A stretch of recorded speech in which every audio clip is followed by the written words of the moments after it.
Good evening. It is 6 p.m., so I'll call our regularly scheduled board meeting to order. And let's begin welcoming our Neiman Elementary students to lead us in the Pledge of Allegiance. Come on in.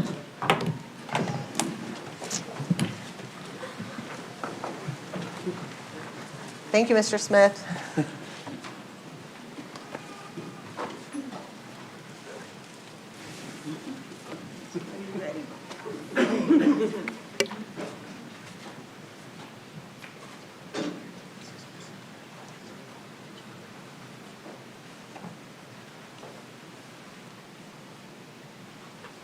Pledge allegiance to the flag of the United States of America and to the republic for which it stands, one nation, under God, indivisible, with liberty and justice for all.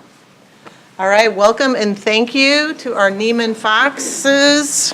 And I'd love you to come around and introduce yourselves and let us know what your favorite hot lunch item is. My name is Madison, and my favorite lunch is the rice and chicken. Awesome. My name is Tyron. I like ribs. No. My name is Thatcher, and I like the cookies. My name's Elizabeth, and I like the mozzarella sticks.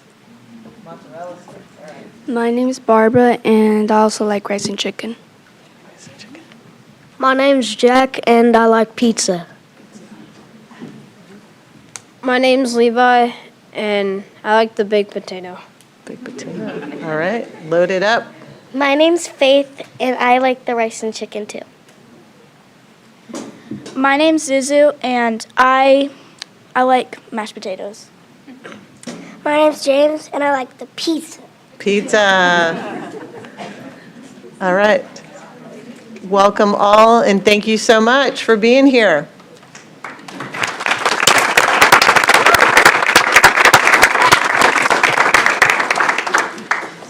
Okay. If there are no changes to the agenda, could I get a motion to adopt?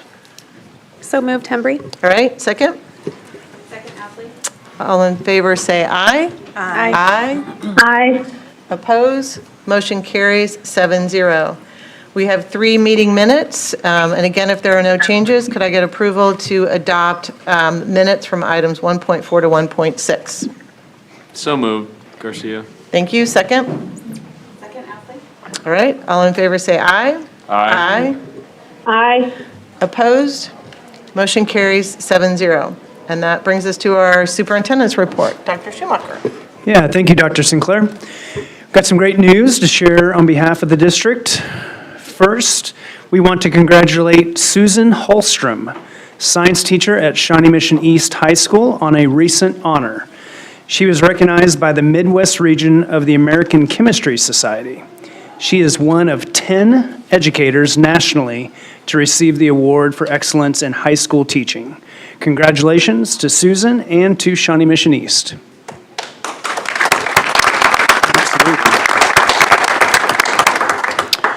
We were honored to formally recognize students who are semifinalists in the National Merit Program at a recent event. Shawnee Mission held a breakfast celebration last week to honor the students on their incredible accomplishment. Students were named semifinalists took the 2023 preliminary SAT, National Merit Scholarship Qualifying Test, which served as an initial screen of program entrance. They have the opportunity to advance in competition for National Merit Scholarships awards worth nearly $28 million. We congratulate all 11 of our students, as well as their schools and their families. It's a great accomplishment. We are excited to share with you, there you go, perfect, yeah, they deserve that. We're excited to share with you all our newest monthly Read Across SMSD theme, Engage with Community. Let's take a look. Hello, I'm Mario Garcia. I'm so glad to be here at Neiman Elementary School introducing our November 2024 Read Across theme, Engage with Community. This month is all about discovering the connections we can all gain from community. The featured book at the elementary level is Loaf the Cat Goes to the Powwow by Nicholas DeShaw. This book features Loaf the cat, who is very interested in learning why her boy puts ribbons on his clothes and leaves the house. Loaf is so curious, she follows him to find out. Loaf discovers her boy is attending a powwow. There are many tribes that celebrate powwows today, just like the boy in the book. I'm so excited because I'm here with Neiman students who are going to join me as hosts. We're all lucky to connect with someone from our Shawnee Mission community who is here to talk about his experiences. Let's all welcome Shawnee Mission West 2024 graduate, Jace Morales, who is here to chat with us. Hi Jace, how are you doing? I'm doing great. Thanks for inviting me. Good to see all of you guys. Jace, can you please tell us a bit who you are? Of course. Last year, I attended Shawnee Mission West. I graduated the year of 2024. Some things I did while I was at West, I played football, I did track, I also did powerlifting. Some groups I was a part of Sources of Strength and Youth Equity and Stewardship. I attend Concordia University up in Seward, Nebraska. I play football here and I'm studying exercise science. And just like the boy in the book, I'm Native American and I'm registered with Creek Nation. Cool, nice to meet you, Jace. We've heard you've participated in powwows like the boy in the book. What was your experience like? Ever since I could start walking, my parents took me to powwows. We went to Oklahoma a lot of times, or we stopped down to Lawrence, Kansas to Haskell or KU. They'd have powwows every now and then. Going to the powwows, I'd wear blue regalia with orange and green ribbons on them, and then on my center chest piece, I had a turtle on it, and I would dance.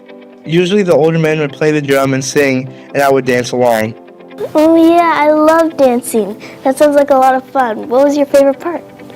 I really enjoyed the food, the dancing, and being with my family, and hearing stories from my family, especially my grandfather. It was a really important experience because it helped me engage with my community. It gave me history and a chance to learn where I'm from. That sounds like a really important experience. If any of us were invited to a powwow or had a chance to go, what should we keep in mind? In my experience, they're a very welcoming place. If you're there, it's important to have an open mind and ready to learn. And I think you're pretty much set. Thank you so much, Jace. It's been awesome getting the chance to talk to you today. And a big thank you to our student hosts from Neiman Elementary. Let's read across SMSD. Let's read across SMSD.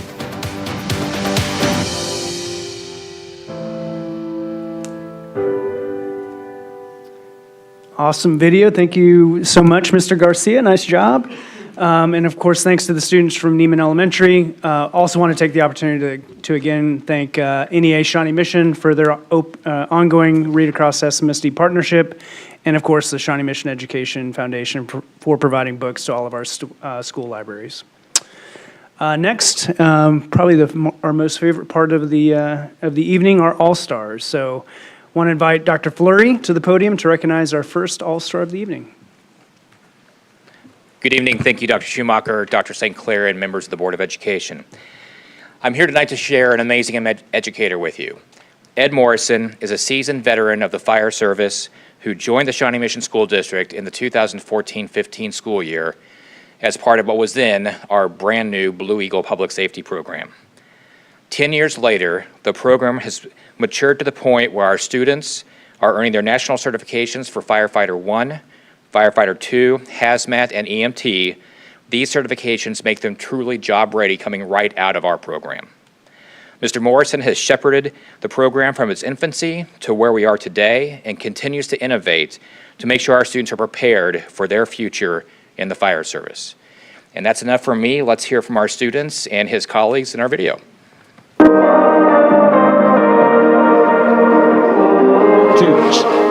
That's a fun drill. Good. It really is. So Mr. Morrison joined the district about 10 years ago at the inception of the Blue Eagle program. He came to us out of the Overland Park Fire Department, where he was the training chief for a number of years. It's amazing the depth and breadth of knowledge he brings with him and the skill set he has to share with the students. He's a great mentor for people. He's taught me a lot as well. He's very knowledgeable, like I said, in the fire service. And so I've learned a lot. I came in here not being a so-called teacher, and he's definitely helped me with teaching these students also. We've personally benefited in the city of Lenexa and in our community We've hired 3 firefighters. For kind of the age that they are, what they've done to prepare and train these folks to be high-quality firefighters day one has been tremendous. He's just a really likable person. He's really fun. He can be serious at times, but that's important as well. He knows you're smarter than you think you are, and so he pushes you and asks you questions to challenge you. I would say the professionalism, the fact that he makes class fun, interesting. He's always keeping us on our toes. You were lucky. I have seen him just go way above and beyond for his students. What Ed does to personalize the learning for the students, be it setting up scenarios and role-playing himself as Fast Eddie, setting up different structures for the students to do their drills on. He just really, he really cares about his students and just does an excellent job of meeting their needs. Learning from you and then carrying on lessons that I can teach others is definitely something that I'll never forget. I've always appreciated how hard you work and everything you do for your students. Well deserved, not a surprise at all because of the great work that you do. And thank you for being a mentor to me. Thank you for being a mentor to the students and just being a great teacher overall. Congratulations.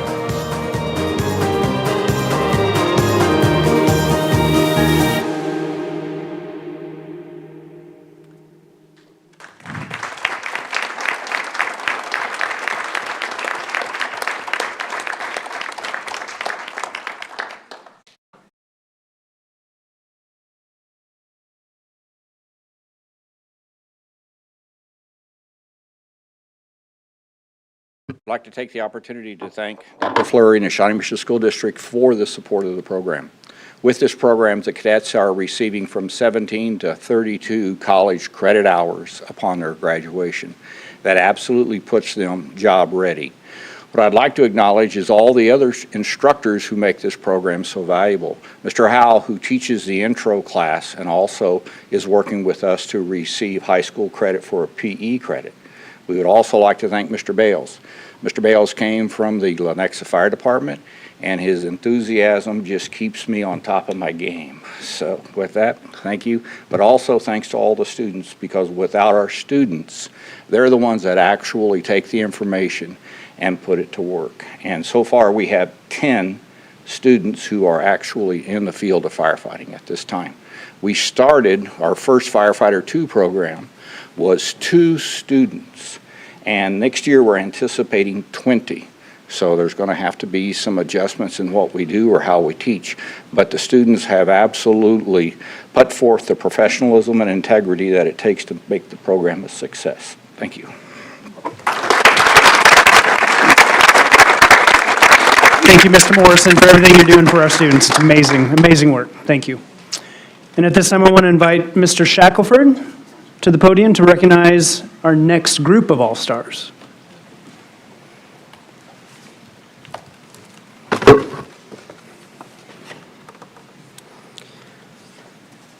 I want to start by saying thank you to the board for inviting us here tonight to recognize Arrowhead Recovery and Para Team. I just want to ask our Arrowhead Recovery and Para Team just to stand up for just a minute. I won't make you keep standing. I just want everybody to see who we're talking about here. So thank you, guys. You can take a seat.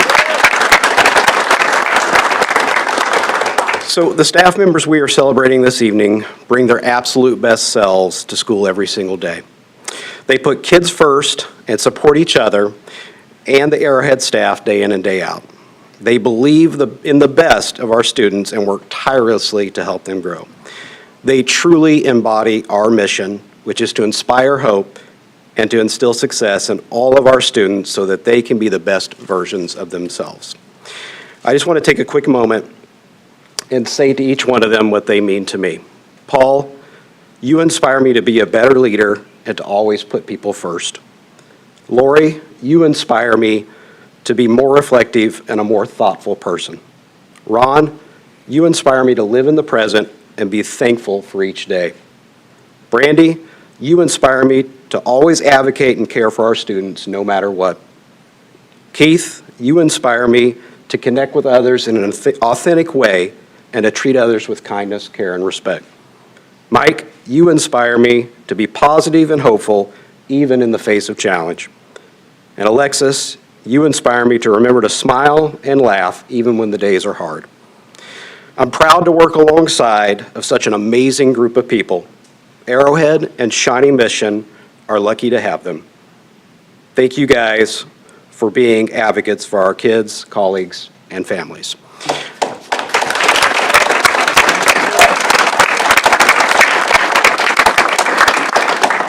So I've done this a couple of times, but I've never had to unveil a banner. So just give me a minute here.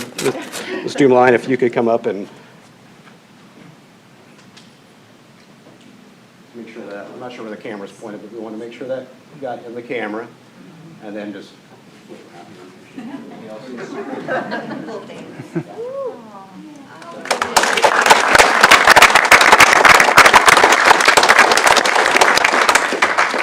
Okay, we've got a video to show, I believe.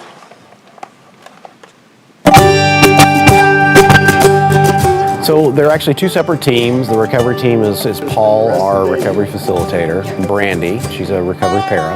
And then we have 4 paraprofessionals, Alexis, Mike, Lori, Keith, Ron, who's actually a long-term sub. Both teams, though they're separate, they do work closely together. The need in our communities for assistance with mental health and just the support of students that need a different type of setting.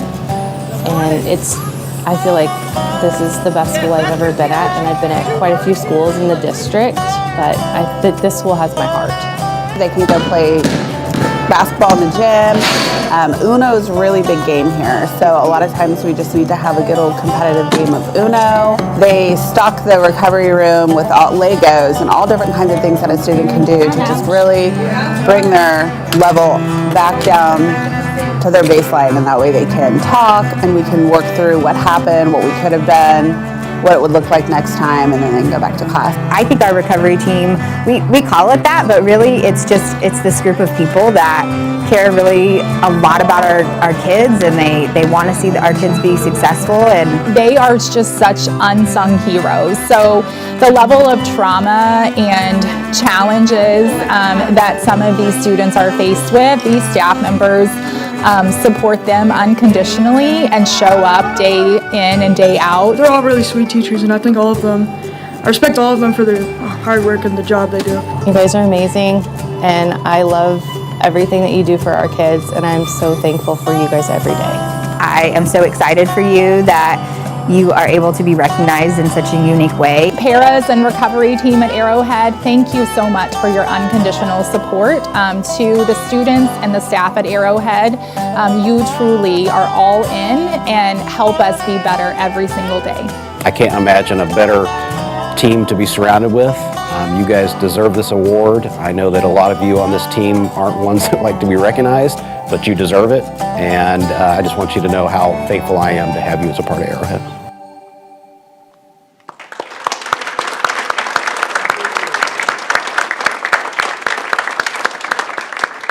So I want to invite one of our members up to accept the award. I call him Mr. Paul. It's Paul Turner. Oh, thank you. Yeah. Well, we want to thank our principal, Mr. Shack, and thank you guys, and thanks to our students. So thank you.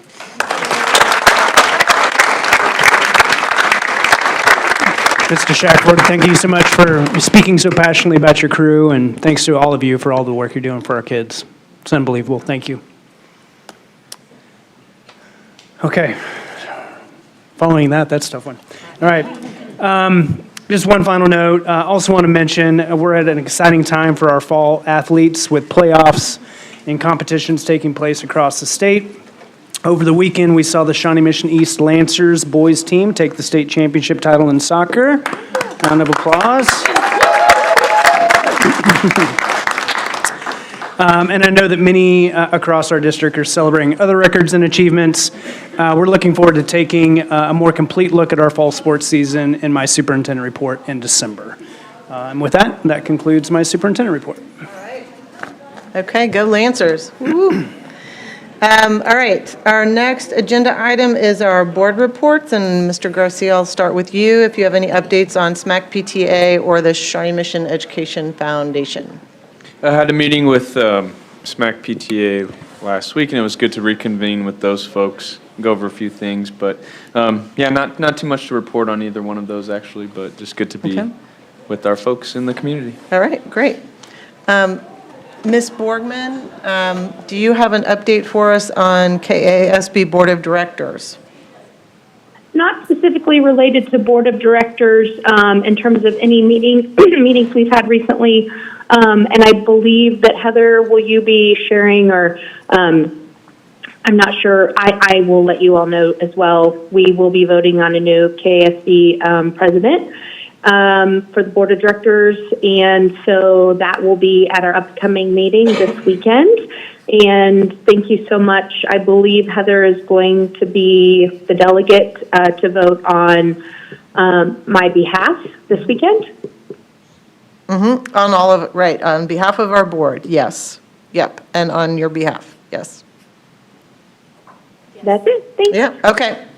Thank you, Jamie. Ms. Owsley, do you want to add to that on the legislative committee or KASB? I mean, no, it's the convention this weekend, so it's the same update as I provided last time. It's just closer. Okay. All right. And then back to you on policy review committee.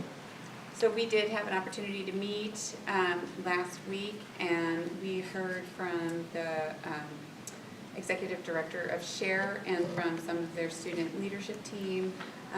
They provided information on the program, as well as folks from the district's leadership team who had gathered information. So Rachel put together a summary of some of the policies that she had found, because we had asked her with trying to accumulate some, since there weren't any specifically from KASB that would fit what we were tasked with. And then Dr. Schumacher provided information on a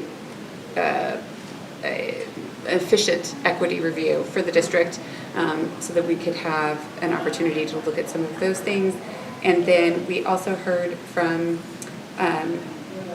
some of the principals from the immediate buildings that were impacted or would be impacted directly. We have also put out the ask for our next meeting to talk to PTA folks from throughout the district, but then also specifically from within the East Area feeder pattern as well as members of the foundation's leadership teams to hear their input. So we have made progress. We anticipate meeting again in December, and I believe it's December 6th at 3 p.m., I believe. That sounds right. It might be 4 p.m. It might be 4 p.m. My apologies. December 6th at 4 p.m. Okay. So that is all. Thank you. All right. Thank you. December 4th. December 4th. December 4th. Okay. All right. Thank you. Mary, is there an opportunity for questions?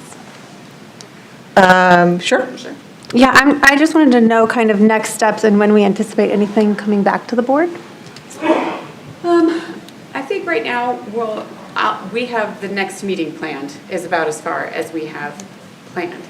After the subsequent meeting in December, I think we'll have had an opportunity to hear from people directly, and so we would probably have more meat and potatoes conversation about potential proposals for the board, I would imagine either in January or February, depending on what the schedule looks like.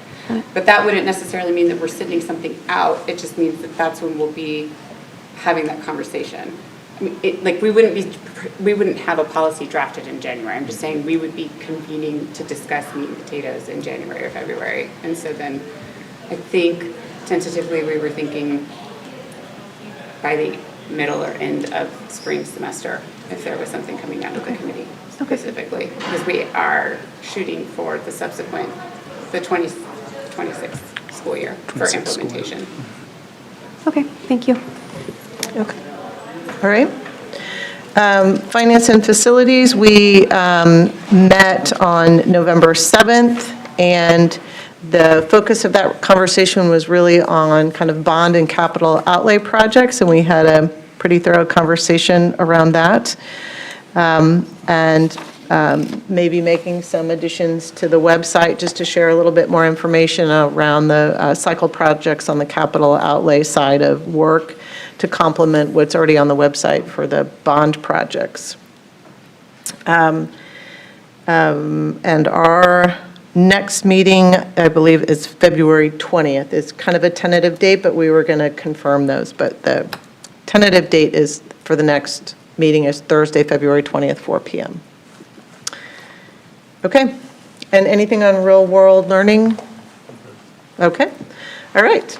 That concludes our board report. So item 2.3, board financial reports. Dr. Schumacher. Yeah, Russell's here, as well as myself, of course. We'll stand for any questions, but nothing out of the ordinary, pretty standard board financial report. So if you guys have any questions for either Russell or myself, we would stand for those. Okay. Any questions? All right. Okay. Let's begin with our discussion items. 3.1, the 2025 legislative platform. Yeah, so I'd like to invite Dr. Stuart Little and Mr. David Smith, our communications liaison expert, to the podium. You have before you a first draft, a first read of our legislative platform for your consideration, and Russell and David, or excuse me, Russ, David and Stuart are here to present to you. Sorry, guys, go ahead. Oddly enough, my brother is Russell, so I get that Russell and David a lot. That's where I got confused. Yes. I apologize. You have the red line version of the draft legislative platform in front of you. As you know, we have an area for support for rigorous academic standards for all students. We have school finance. We have health, safety, and social and emotional well-being. And we have a final section on support for public schools. In the first section, support for rigorous academic standards for all students, we really didn't change anything in that section. That is something that is at the heart of what we do as an organization, and we continue to advocate for that. Under school finance, as we move towards 2027 and the need to redo the finance formula, we are heightening our emphasis on that. And we strongly believe that a finance formula that has been worked out over many years and has been tested at the Supreme Court for the state of Kansas many times is we have a formula that works, that we know passes the constitutional test, and so we're going to very strongly advocate for not redoing the finance formula, but simply renewing it and making it permanent. So that is a major part of our platform. You will notice we removed a section having to do with at-risk funding because that has been fixed through 2027 and will then come up again when we get to the finance formula. Under health, safety, and emotional well-being, most of that has stayed the same. We continue to advocate for having the freedom as a district to make sure that all of our students are supported and can find a feeling of belonging, a sense of belonging, so that they can be successful in their academic pursuits. Under support for public schools, we added a section. As you know, there have been a number of proposals at the state level to support things that for us fall under the category of vouchers, whether they be called corporate scholarships or many other things. We have fought against those as we believe those don't serve a public purpose. One of the things that we really think is a challenge in that is that the people who have advocated for those policies have also advocated against any kind of accountability for that public money. And we strongly believe that we as a community, we as a state, need to have strong accountability for public funds. So we have a section that says that all institutions receiving public money be held to the same standards for performance and accountability. So that's important. We had an issue come up last year in Kansas, but it has also come up in other states where laws have been passed that conflict with federal law.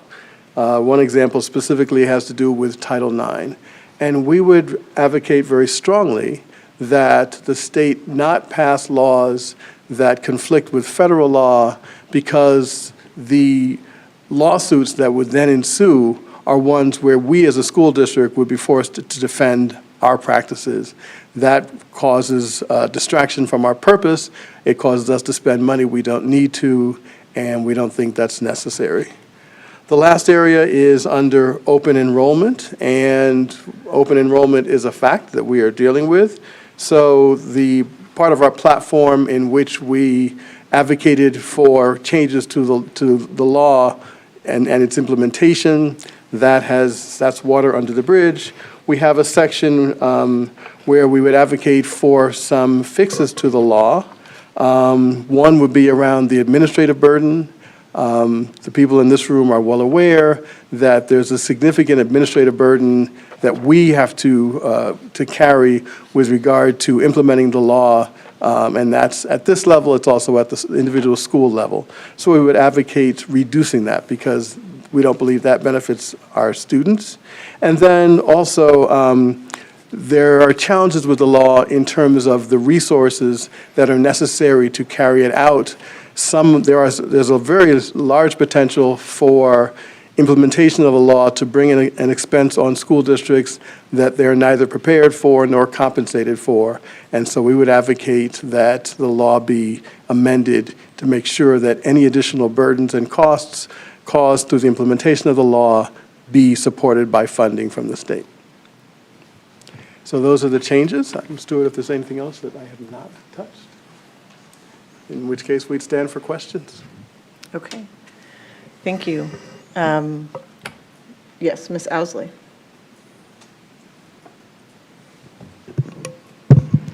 Hi, guys.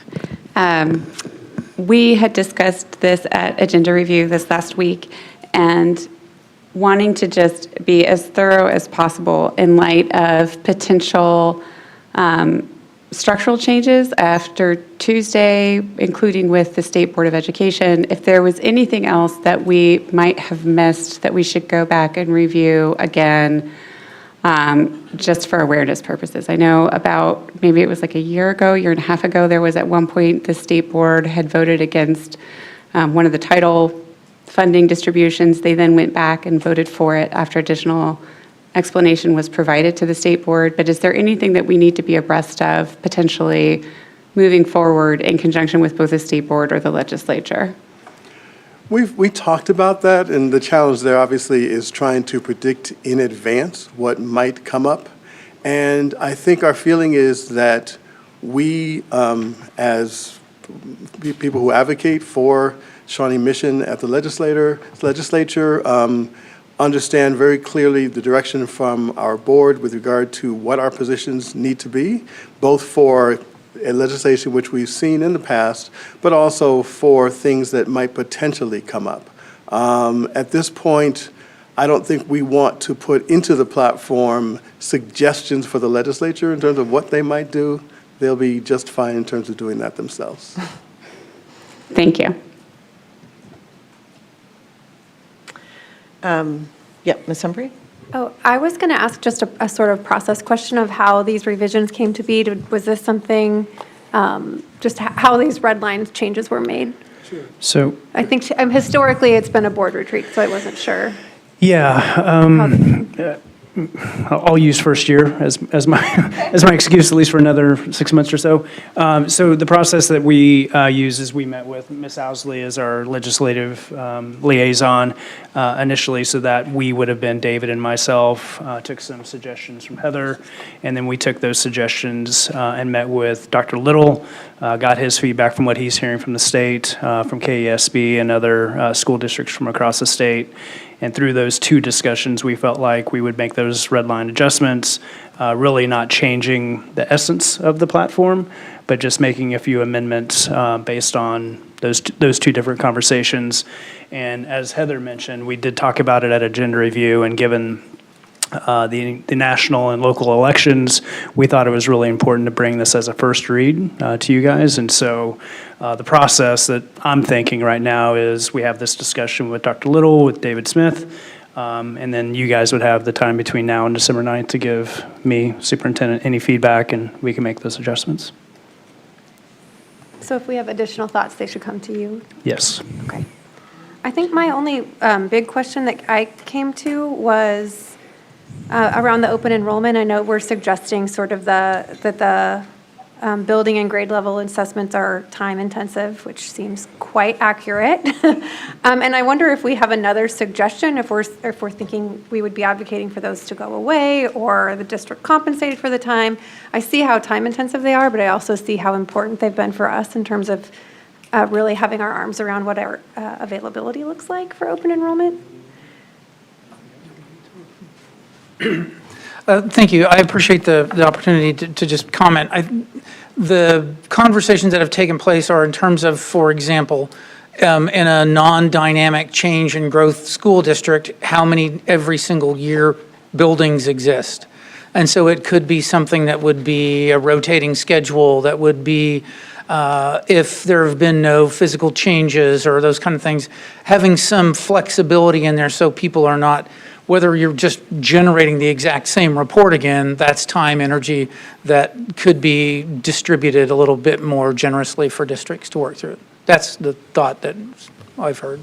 Got it. Thank you. I was just curious because I don't love them, but I see the utility of them at this point.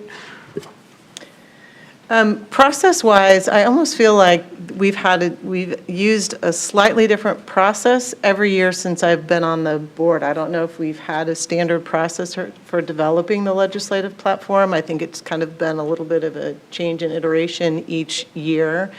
And I like the idea, if time allows, to use the kind of first read, second read format, if that kind of makes sense, and if time allows. I know it's nice to have a platform when we have, there's kind of a timing between the election and then a timing to have that welcoming of our area legislators for that breakfast and being able to have a platform to share.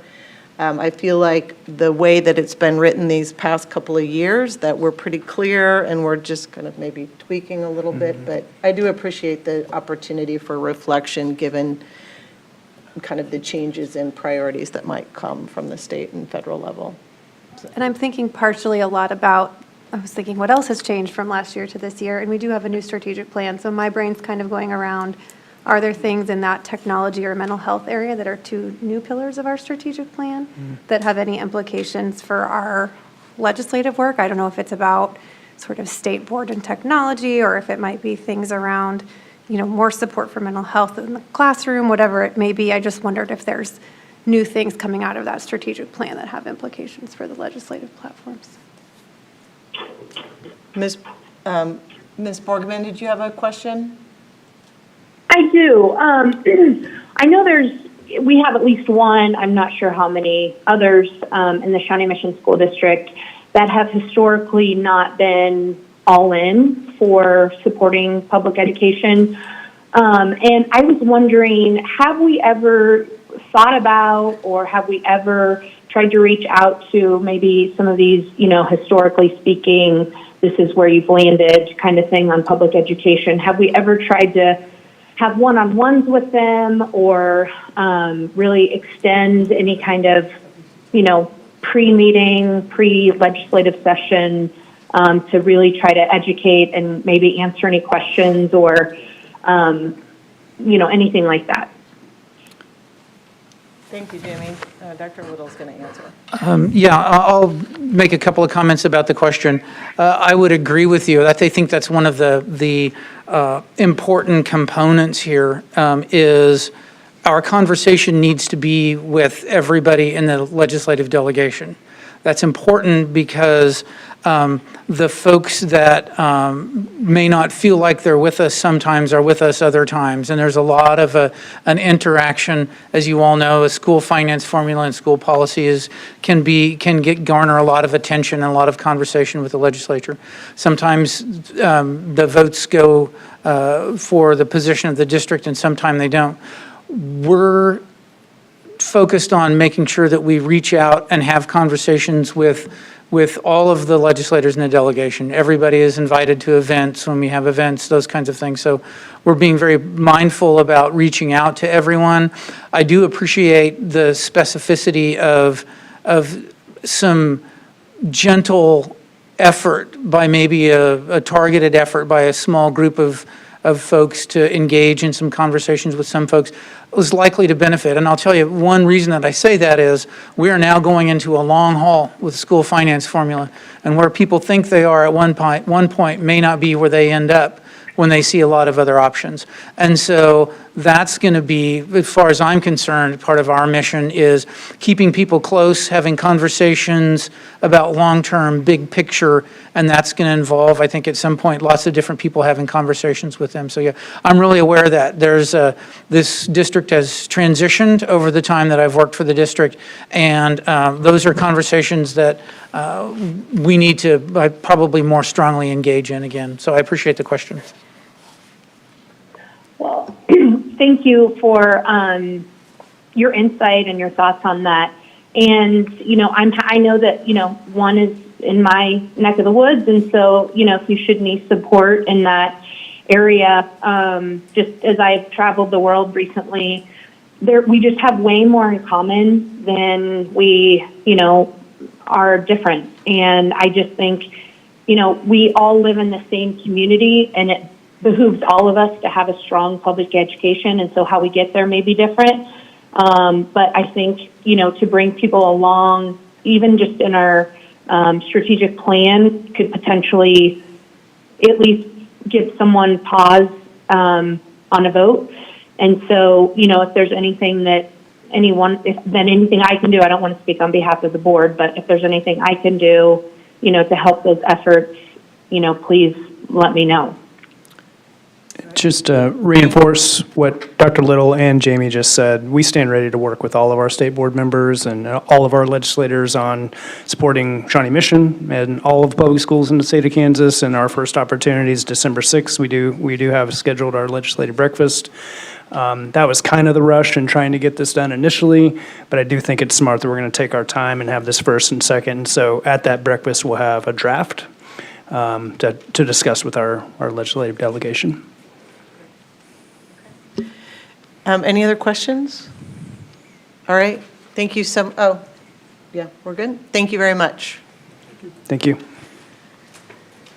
All right. Our next item is for discussion is 3.2. Dr. Schumacher. Yeah, so I'm going to invite Chief Schmidt and Officer Laughlin to the podium. And I'm going to kick this off. Dr. Stubblefield would normally deliver this presentation, but he's out of town attending a conference on our behalf, so thanks to him for doing that. So I'll try to stand in for him. To note, this is a recommendation that both Dr. Stubblefield and I have been working on over the course of this semester, along with Chief and Officer Laughlin and members of our facilities team. Tyler's here if you have any questions about any facilities issues, and then Drew is here if there's any IT questions as well. Just to note, I was first made aware of this product at a National Superintendent Conference last year. Really became curious about what it could do for our district. There's widespread use of this product across not only the metro, but the country. And many in our community may have heard of it. Some of you hopefully have heard of it as well. It has been attributed to saving lives, not only in the most tragic of scenarios, but also in some of what could be described as kind of those daily issues as well. So as we look at the slides here with the beliefs and mission, I'm reminded of what I often say to our staff, that everything that we do in Shawnee Mission must be in service to student achievement. And of course, our beliefs and mission speak to that as well. And by providing our staff with another layer of security and crisis response, they and our students can feel even more comfortable in the classroom and therefore achieve at the highest possible levels. Dr. McKinney often reminds us of this. You have to Maslow before you can bloom. Maslow reminds us that a sense of safety and security has a direct correlation on a student's success in the classroom. I think that's highly important for us to remember.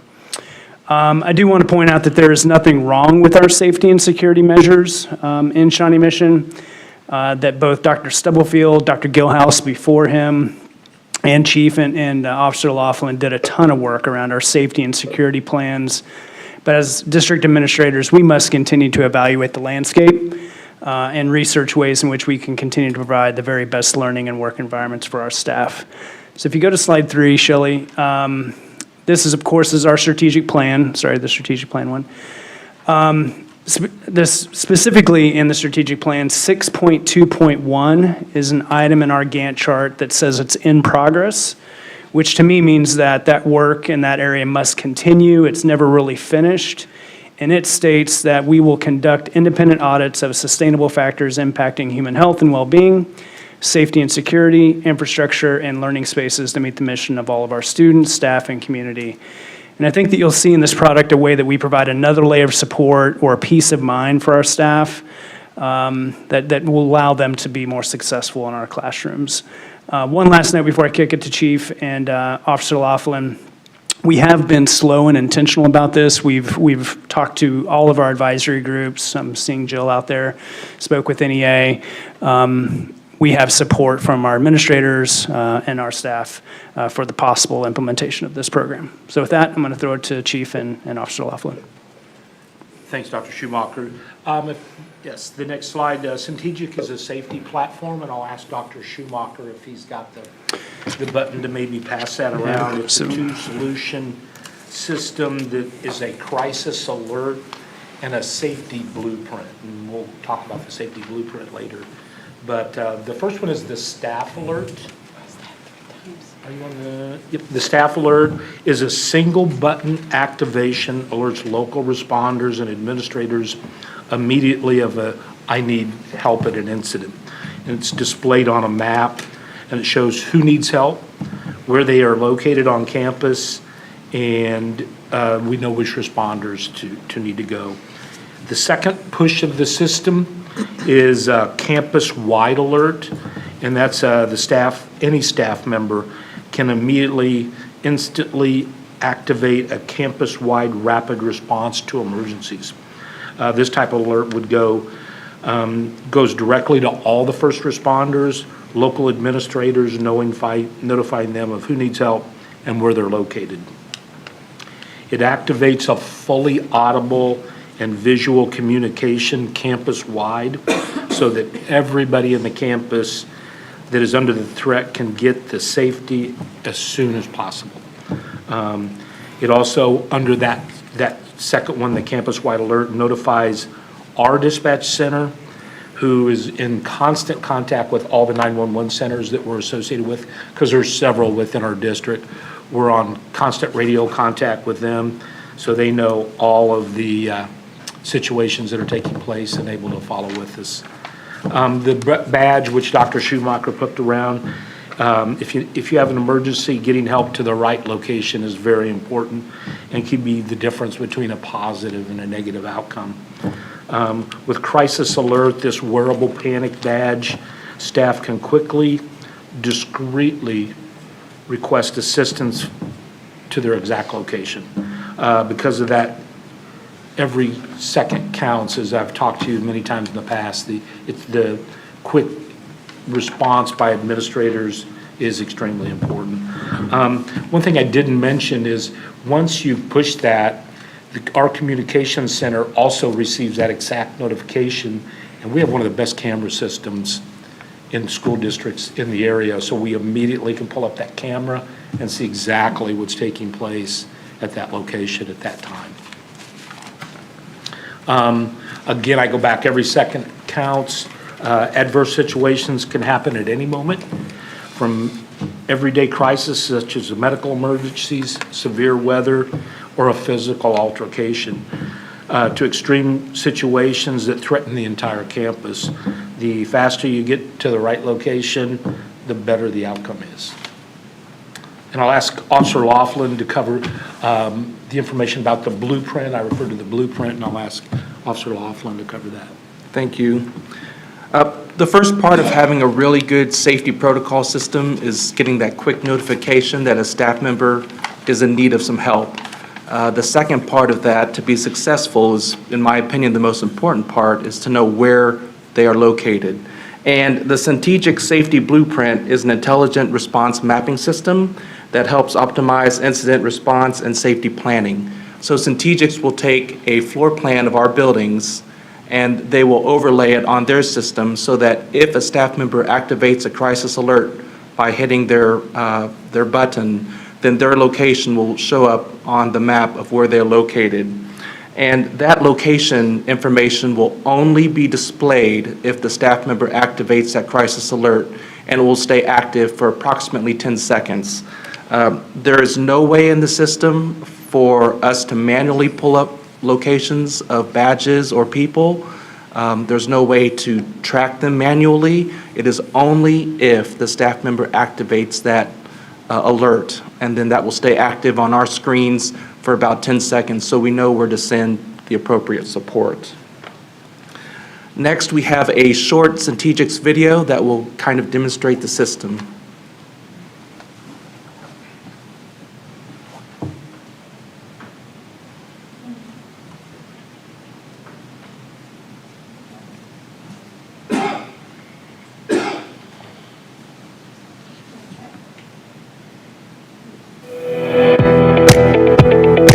In an emergency, every second matters.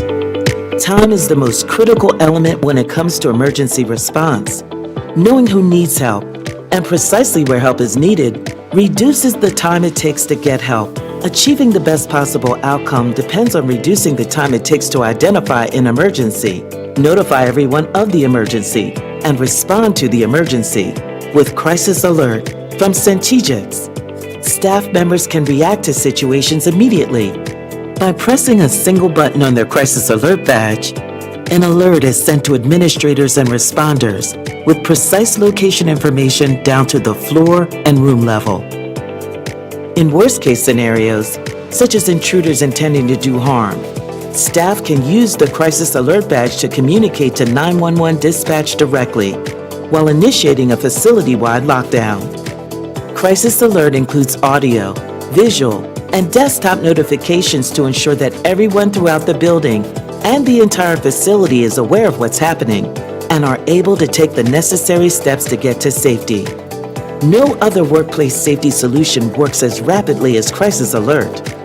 In mere seconds, staff are empowered to signal a need for help, notify others to their need for help, and show responders precisely where that help is needed.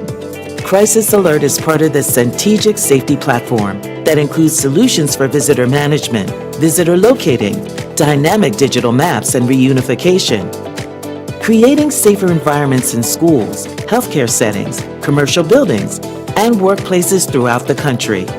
Centegix uses a purpose-built network that covers the entire property, both inside and out, no matter the number of buildings on a given campus.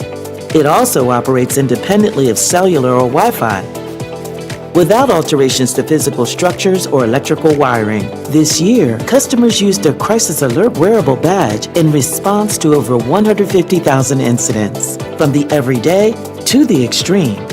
Trusted by thousands of organizations, Crisis Alert technology brings safety to every corner of your workspace by pressing a single button, because your safety matters every day.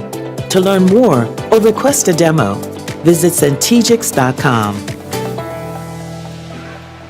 Some of the things I want to point out about the Crisis Alert badge is to activate it, you have to hit it 3 times so that will minimize false alarms. Instead of just once, you'll hit it 3 times and it will give you a positive vibration to know that your call for assistance has been made. Hitting it 8 times in a row will signal that the building needs to go into some type of code red or lockdown for a more serious situation. This badge will work at different schools. If there's traveling teachers, if there are nighttime football games and staff are in the stadiums or at some of our athletic facilities, it will still work there. So it's not just limited to the teachers or staff in that one building. It will go district-wide, as well as all of our staff that will carry one, such as ICT or O&M. When they go into a building, if they see something that needs local response from that building or something more of an emergency type of situation, they also can immediately help get notification to that building. No matter where they are in the district, it will function in that building where they are located. If the board or if the project is approved, the timeline to roll this out is approximately 23 weeks, which include getting the infrastructure built for their Bluetooth system and training for our staff, and then go live.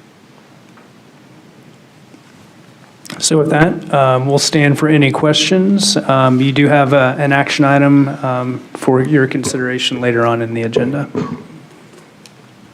All right. Do we have any questions? Ms. Owsley? So I have questions related to the costs and looking at the contract.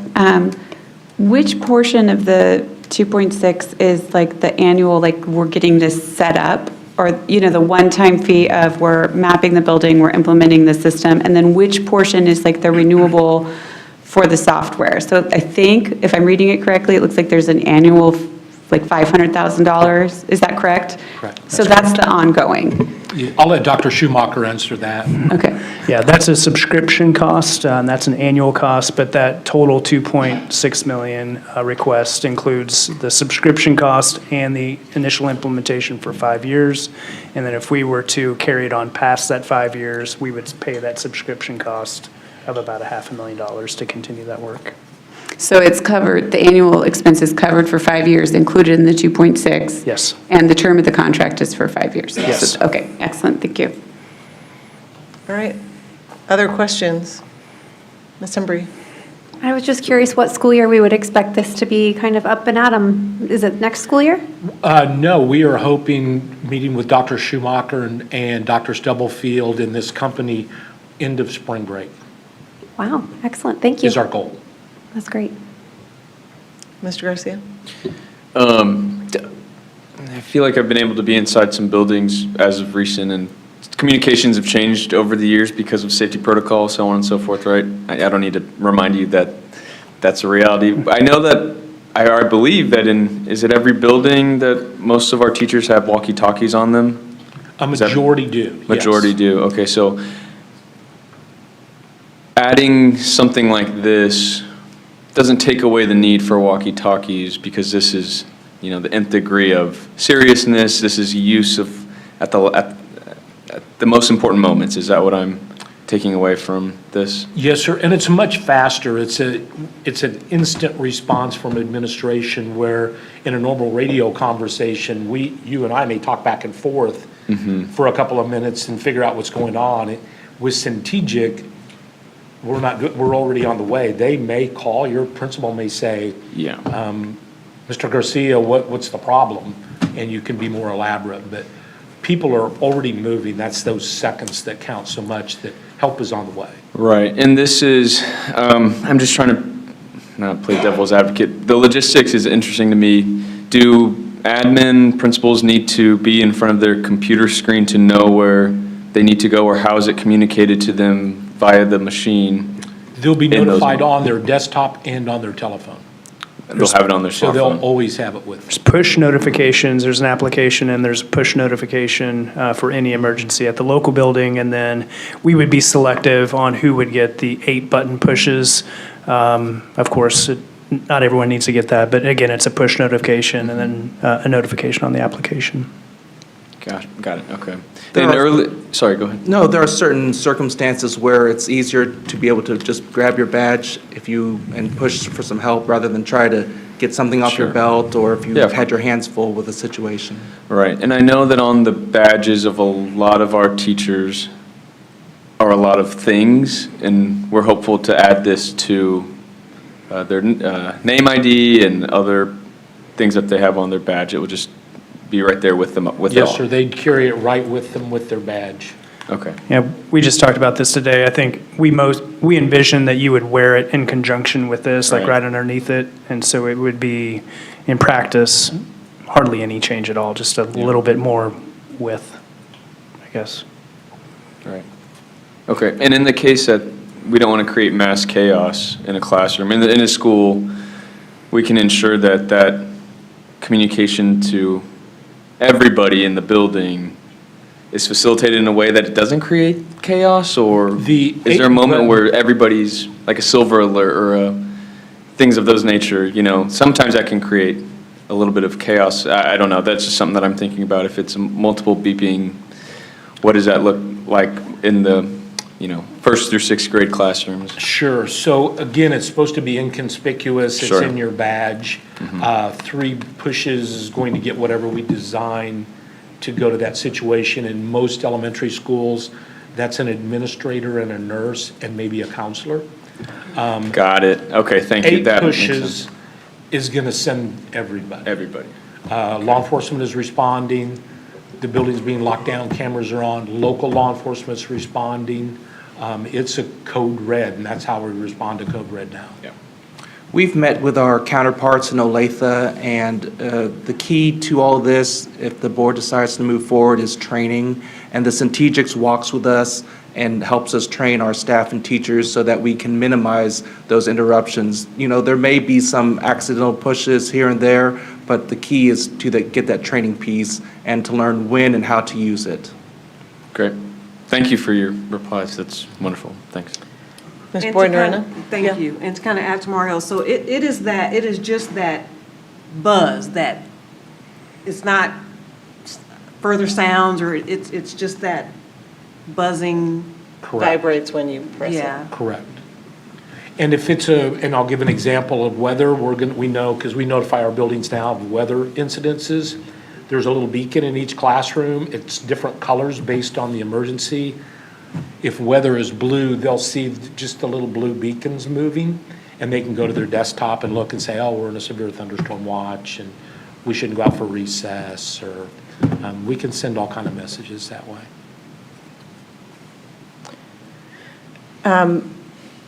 So Olathe, some of our other fellow sister school districts in Kansas have used this. Are there any lessons learned that you could share with us in talking with other superintendents, or? Officer Laughlin actually mentioned it. I mean, we need to expect a few false pushes and as people get used to it. But the information I'm getting from fellow superintendents is that the benefit is far outweighing any of those learning curves. Staff really feel a peace of mind and ease that there's this additional support for them.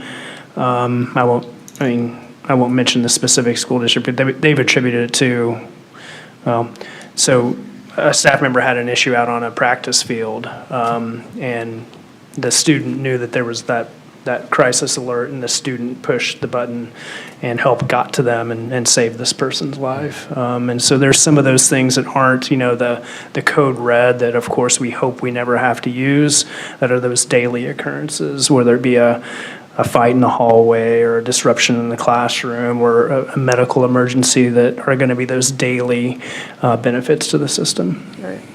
Thank you. And something that was mentioned by Mr. Garcia is the radio. Unfortunately, if you're in the hallway and that situation breaks out where there's a little scuffle between students, half the time you don't have your radio because you've just walked out in the hall, you're standing in the hall, your radio's on your desk. This is always with you. Got it. I would note that shortly before this came before the board, I heard from a patron in Shawnee Mission whose wife used to be a teacher in Olathe, and he reached out to me and said, have you guys heard of Centegix? My wife had it in Olathe. It made me feel much better knowing that there was like one more system in place that she could rely on. And it was actually before any of this came up, but I thought it was interesting that he, as a spouse of an educator, was so happy with the system when his wife worked with it in Olathe that he reached out to me to elevate it. Great. And all building members would receive a badge, have this on their badge. So Every single employee. Every employee. Yep, certified, classified. Great. Itinerant, yes. Nice. All right. I have a question. Yes, Mr. Westbrook. Couple of questions. One, do you have the opportunity, I assume over time, as this product gets more sophisticated and user groups are formed to see what is working and what could be improved, there's a lot of flexibility for the software to be programmed and other alerts to be put into this so that as we get comfortable using it, maybe some additional behaviors that we want to monitor or report on that can happen? Yes, sir. It's got a lot of flexibility in it. It already, the ones that I've monitored, gone and watched them use, already has 6 to 7 different types of responses based on actually the color of the beacon in most classrooms and what's on the administrator's phone, so. So we obviously have to walk before we run, but I see great opportunities there going forward. And this is really surveillance technology at its best. The question I have also is, we'll learn from the data that we gather and the opportunity to analyze that data. As we get more sophisticated with that, does the company help us do some analysis of data so that we begin to see patterns in classrooms, in geographic areas of a school, in certain other patterns of behavior that say, maybe we need to look into this further because the data tells us something extraordinary is happening here that isn't typical in other similar settings? Absolutely. Go ahead, I'm sorry. We'll be able to run all that information and have it on the dashboard and pull it up by building, and we'll be able to see what type of incident it was, and the administrators will be able to note after a crisis alert is pressed, was it a student having some type of crisis? Was it a medical emergency? Was it a scuffle? Was it something else? And so we'll be able to mine some of that data and be able to use that in the futures for sure. I was just going to add, thank you for the question, because that was one specific thing in talking with superintendents that they saw as the most value, is that they could look at those reports and determine where they needed to perhaps deploy more support or have more discussions with professional learning communities about behaviors. There's so many uses of that data collection that they're getting out of not just the crisis response, but making the system better. I have two more questions. I guess the obvious question, this obviously at some point becomes a tool that we can use very positively to shape culture, right? To shape a sense of safety, a value, and so forth. Do the kids become, in districts that have used this for a while, do the kids become aware of this and see it as an instrument of discipline, of threat, of reassurance? Do we have any feedback from the kids, the students on this? I haven't gotten any, what I'd call negative feedback from students. Sure. All I've heard is those anecdotal stories of how kids know that it's there to use and they can be of an assistance to the staff member should there be an emergency, a crisis, that they would need assistance in pushing that button. Well, I think it over time would be of great comfort to kids and families. And then one technical question that is a point of curiosity, you'll hear me raise this question from time to time as we look at opportunities like this.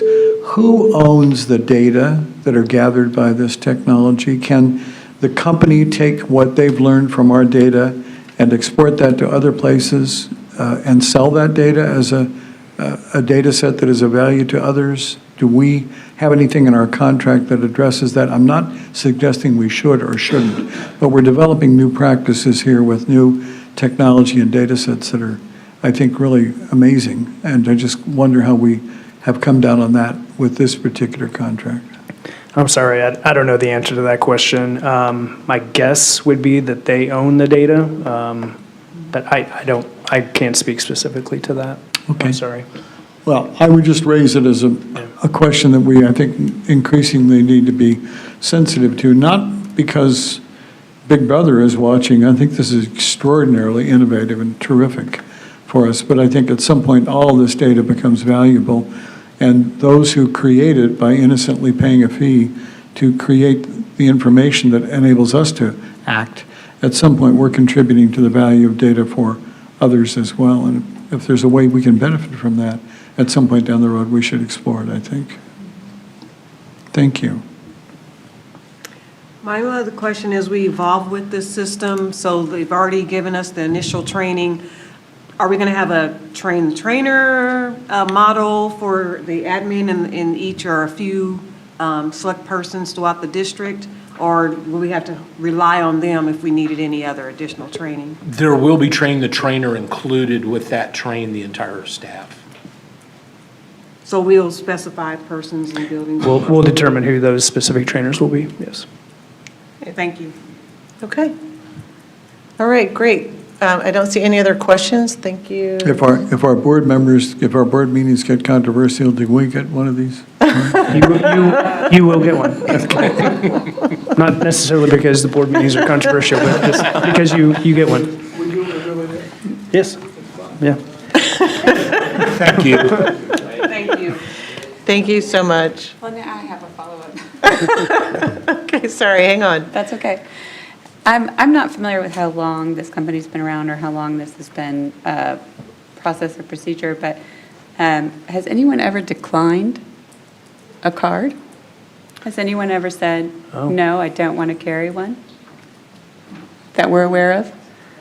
Not that I'm aware of. I mean, it's. Officer Laughlin, have you heard that from any of I our? mean, it is a tracking device, so I'm just curious if there's ever been any incident in any Yeah. other I think there district. was clarification about the degree Yeah, of there's, tracking. there's no, it's a good question. Not. There's no tracking. Oh, it only knows where you're at once you deploy it. Once you deploy it, it Right. knows where you're at. So if you don't deploy it, we don't know where We you're have at. no idea. So And- that is good to know. Yeah, follow-up to that. So we have no hesitation in obligating our staff to carry this card. No. In light of And it's that, right? Bluetooth, so once you leave, it's not connected to the Yeah, internet in any yeah. way.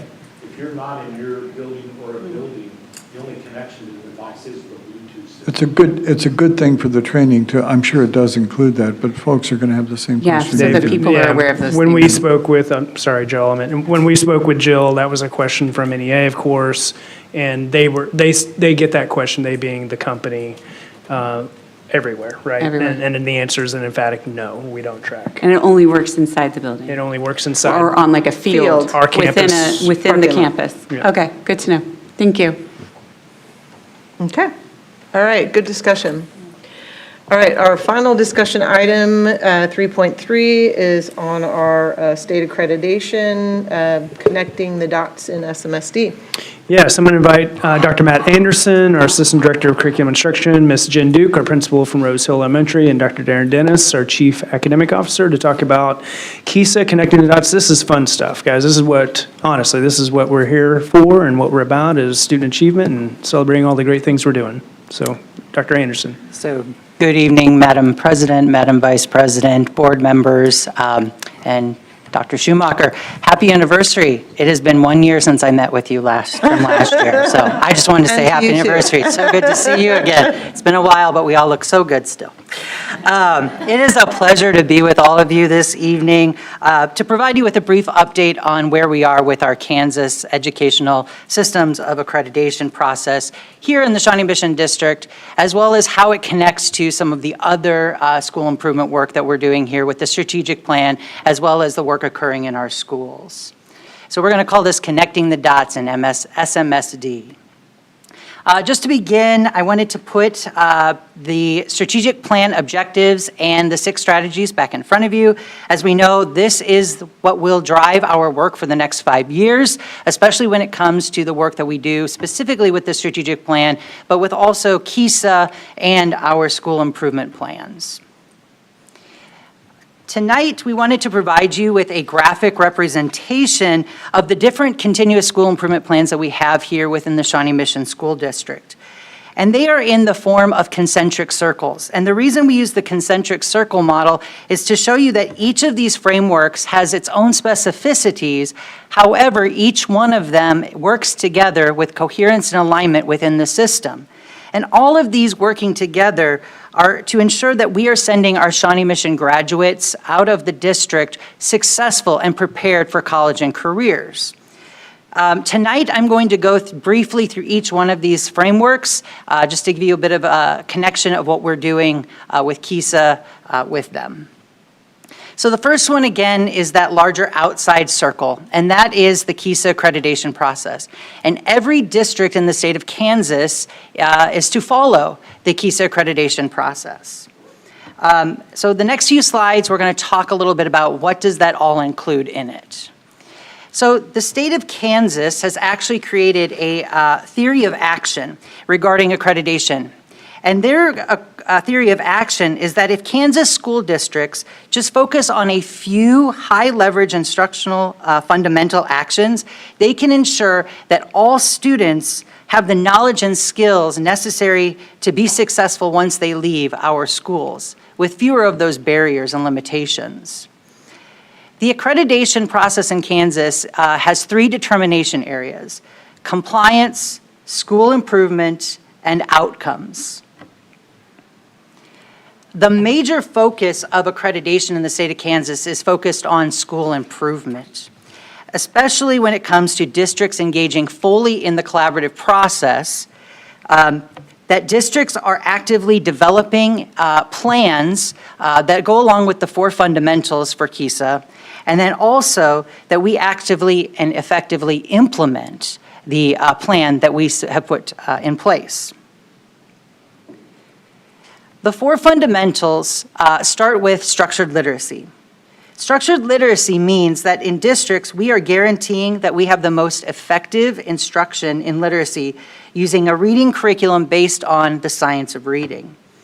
As part of this work in this fundamental area for the Shawnee Mission School District, we've been very fortunate, and we have trained over 450 teachers in LETTERS. And LETTERS stands for Language Essentials for Teachers of Reading and Spelling. And this training ensures that teachers have the most up-to-date information in regard to the science of reading, as well as the most up-to-date best practices for teaching kids how to read, write, speak, and listen.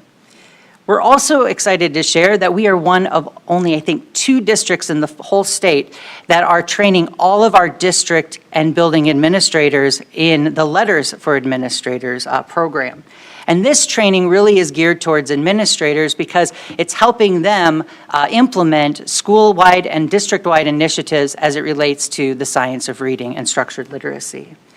So as we continue to work on this fundamental, we'll continue to increase the number of people that have been trained in LETTERS as well with teachers and our administrators. The next fundamental is standards aligned, meaning that all instruction, all of our curriculum documents are aligned to state standards. And this is a critical part of the work that we do in the Curriculum and Instruction Department. And we frequently work with curriculum cadres that consist of our curriculum coordinators, teachers, and instructional coaches from across the district at all levels and all content areas. And their work is to ensure that we have curriculum maps with learning objectives and student outcomes. We have proficiency scales with those learning progressions, that we have evidence and research-based curriculum resources that are aligned to state standards. And we'll continue to use those curriculum cadres throughout the KISA process to ensure that we have that standards alignment in place here in Shawnee Mission. The third fundamental is the balanced assessment system, which means that districts have the necessary assessment tools to collect the necessary data in order to inform instruction and to make decisions. Each of those types of assessment that you see listed, we have in place here in the Shawnee Mission School District. And the assessment data that is collected from each of these tools is used by our district leadership teams, our building leadership teams, and our professional learning communities, or PLCs, to drive decisions here at a systems level, drive decisions that are at the building level, and ultimately inform the work that happens in the classroom with our students.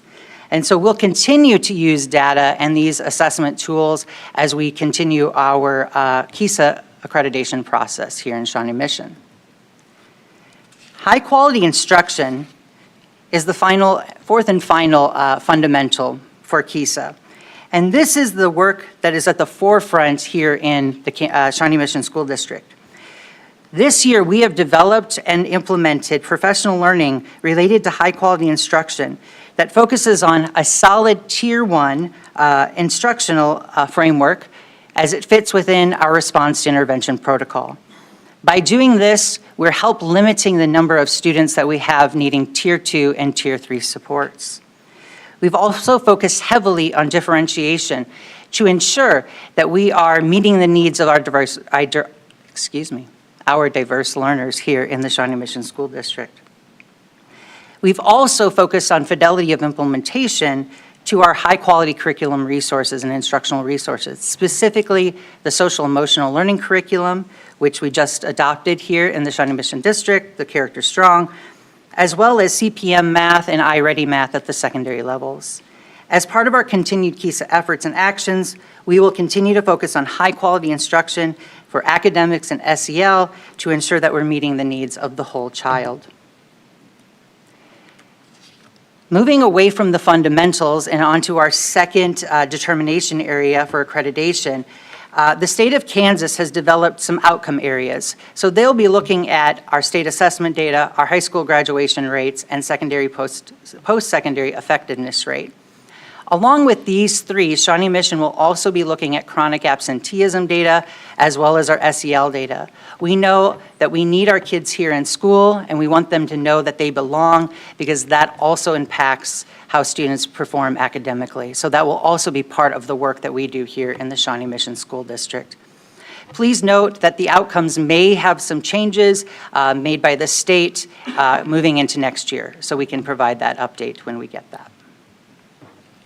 Finally, the third determination area for accreditation is compliance. And you can see listed here the multiple compliance areas that the state will be monitoring. Currently, we are in compliance in all of these areas, so that is really good news for the Shawnee Mission School District.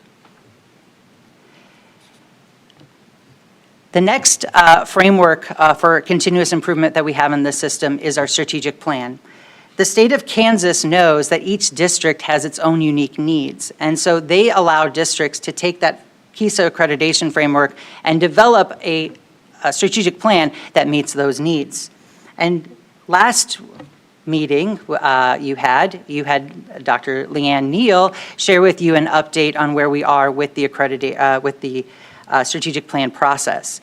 Please note that we have gone through each of the action areas for the strategies and aligned the four fundamentals, the compliance, as well as the outcomes, to make sure that we are in alignment with what the state is asking for accreditation purposes.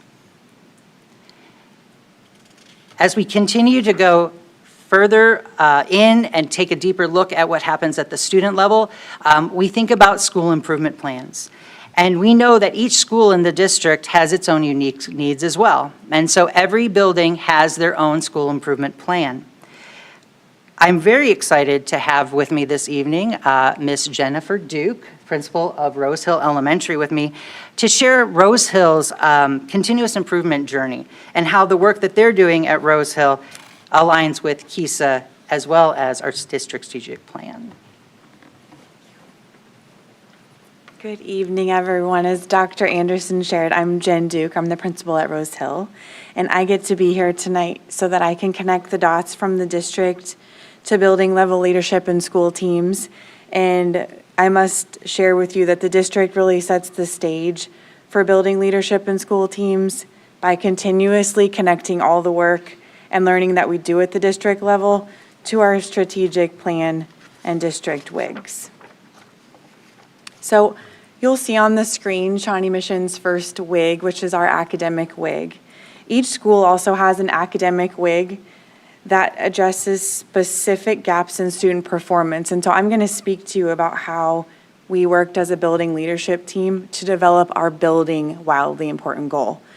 So what we did is we worked to create an academic WIG at Rose Hill at the building level that really mirrors the district. So we started by looking at the district lead and lag measures, which you can see on the screen, and I know you've spent time reviewing over time. We then compared that district level data to the same comparable data at the building level. By doing that, it allowed us to create measures with mirrored student outcomes based on our data. Then we took it even further. We have our grade levels look at their specific data, and they've created grade level wildly important goals, and they track progress related to our building goal. And then we scaffolded even further down to our students. They know what their personal goals are, they know what their achievement needs to be, and they can talk about it. So it's really the theme of that scaffolded, interconnected work that we use. District data, building data, grade level data, all the way down to our kids, and we scaffold that to work towards our student growth goals. On this slide, you'll see Shawnee Mission's second WIG that's related to SEL and belonging. And each school has an SEL and belonging WIG that addresses specific gaps in student behavior and or attendance. And it was a very similar process that we used at Rose Hill to determine our second WIG at the building level. So we worked with our leadership team. We reviewed the district WIG. Last year we had a WIG around chronic absenteeism, and it's not a secret that this is a really intense focus, and it is at Rose Hill. So we opted to stick with that. We looked at district data, and then again, we scaffolded our building data out to determine how we could mirror those lead and lag measures, mirrored to the point that we literally copied what the slide looks like and input our data and our goals onto it. Just to help, I mean, honestly, it helps for everyone, our stakeholders and everyone to see the connection. And then just related to both building level goals and obviously the districts too, it's extremely important that we routinely communicate with our stakeholders, our parents, our community members, our staff, and our kids about what we're working towards, what our action steps are, and why. So the next part that I'm going to talk to you about from the building level is about those school improvement plans that Dr. Anderson mentioned, and we have an obligation and an opportunity right now to choose those indicators of practice at the building level. And so you can see on the screen the categories or the areas that we are instructed and guided to choose indicators of practice underneath those evidence-based practices where we are going to create action steps at the building level. So in order to do that, again, I know I'm saying this over and over, but we review district data, we review building data, we look at the WIGs at all levels, including our grade level WIGs. We then looked at historical and current data points because we need to paint a broad picture of where we've been, where we currently look at ourselves right now, and then where we need to go or where we might have needs that we need to put into laser focus.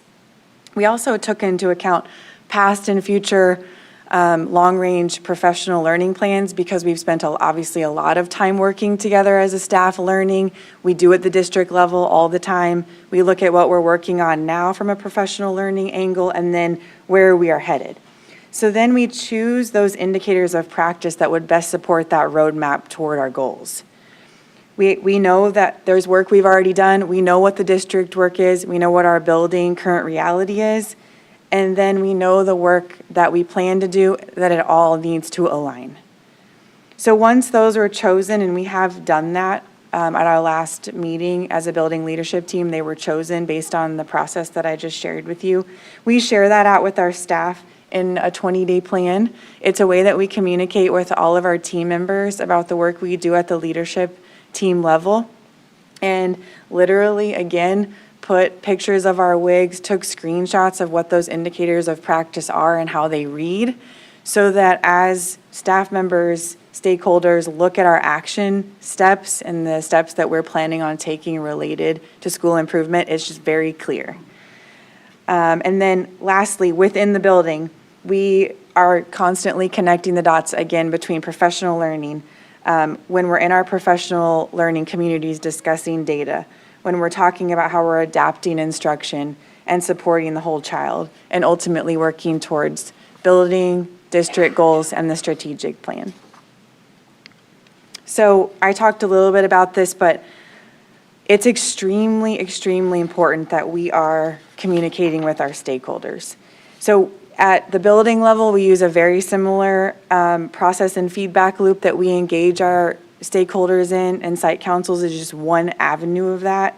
So we involve our site councils who have members of businesses in our community, parents, students, staff members at different levels. We involve them in this same data discussion at the district and building level. We share celebrations. I haven't talked a lot about celebrations, but there's a lot to celebrate with our community. And then same for this group of individuals, we paint a picture of the past, the current reality, and the future. And it's just really an opportunity for us to listen and hear from other lenses. What are things that we could be doing to continue the improvement around our schools? And frankly, we're extremely lucky in this district because we have stakeholders who are asking us what they can do. And I know that's for my school, it's a huge impact in our ability to have school improvement success because those individuals are asking me how they can support our students.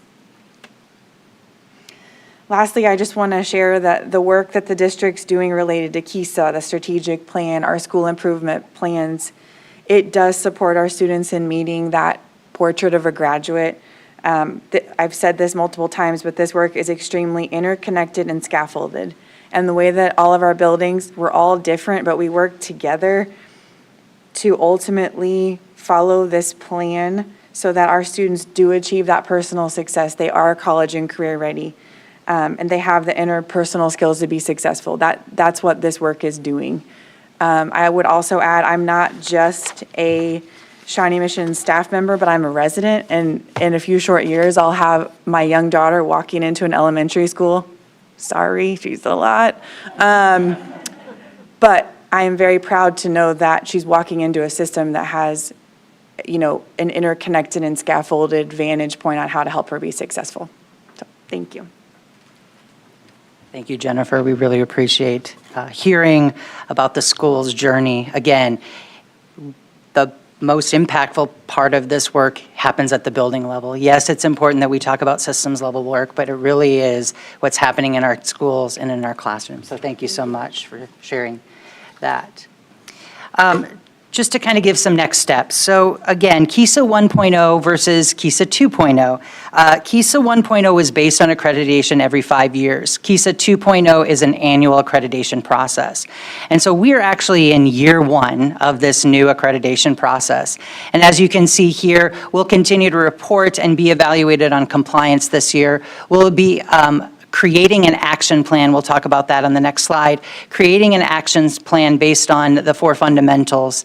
And then again, those outcomes, they will be reported but not evaluated this year. And then you can see in the coming years how each year something else gets added into the mix. And so we'll continue to update you on that as well.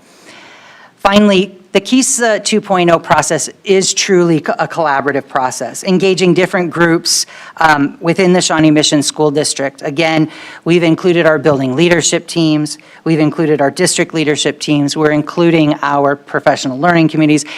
At Rose Hill, it's even getting down to the student level. So we are including everybody in the process of improving here in the Shawnee Mission School District.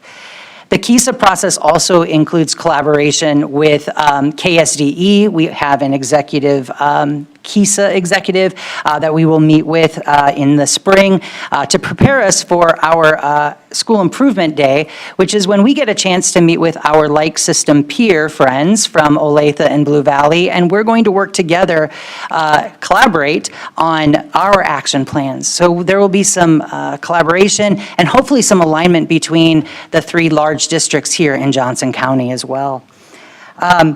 Again, I'm excited about our future steps here with KISA, and I'm excited to continue to provide you, the Board of Education, with updates as needed. So with that, I thank you for your time and then open it up for any questions that you may have. Thank you. Thank you for that. Do you want to kick off with anything before I open up to questions? I just want to say thanks to Dr. Anderson and Ms. Duke. They just did a tremendous job of explaining that work. I don't know about you guys, but I love a good graphic. Jokingly, but honestly, I do think that graphic captures the interconnected and the intentional and thoughtful work that we're doing around student achievement and school improvement, that we're not doing these things in silos. It's all connected. And so I think it's something that as a system we can be really proud of, that, KISA supports our strategic plan supports our school improvement plan, and that school improvement plan supports the work that we're doing with individual kids in our classrooms. And of course, everything needs to be in service of making sure our kids walk across the stage representing that portrait of a graduate. So it's really cool. So thank you. Thank you. I'm going to look to questions. Mr. Garcia.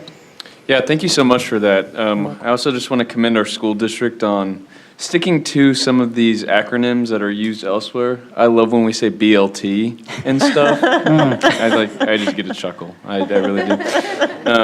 BLTs. Communicating this to parents is oftentimes not just our role, but on everybody's. And I wanted to know from your perspective, how do you effectively communicate?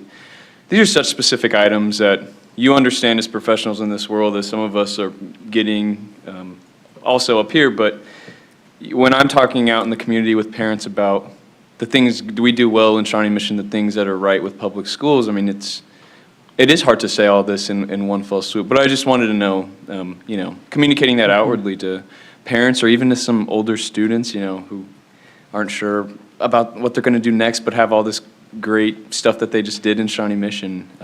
Can you explain a little bit? Yeah, that's a great question. We know that is part of the KISA process, is Right. communicating with all of our stakeholders, all of our constituents.